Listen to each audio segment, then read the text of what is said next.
Hey guys, I'm Wilgis, and in 8 days, my first book drops. Today, I want to tell you how I felt like writing this book. Writing this book was the most hardest thing that I've done in my life.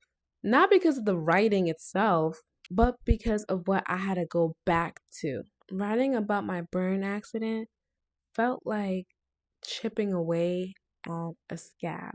It felt like it felt like I was reopening something that I had healed on the outside, but still carried weight underneath. One day, I decided to ask my mom a couple questions because I really wanted to make sure what I was writing was true to the story since I was 3 years old, so I had to make sure that what I was writing was actually true. So I needed to hear what she had remembered from that day and how she felt.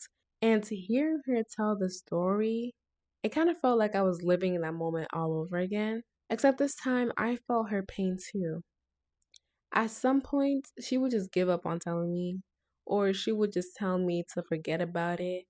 And I could tell from the way she was telling me about the story that there were some parts of her that hasn't even healed yet completely. Sometimes I just had to stop writing. I had to close my laptop. I had to go take a break, take a walk, take a breather, and come back to write my story like 2, 3 days afterwards to really allow my emotions to sit. Because when you're writing something, when you're doing something, it doesn't require just words. It also requires your true emotions. But at the end of the day, I didn't stop writing my book after that.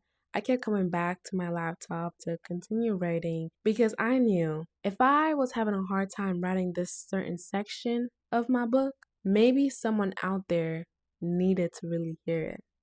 So, 8 days until Cuz He Loves Me First could officially be yours and on your bookshelves. And tomorrow, you get to get a sneak peek of the book because we're going to read a page, my favorite page from the book together.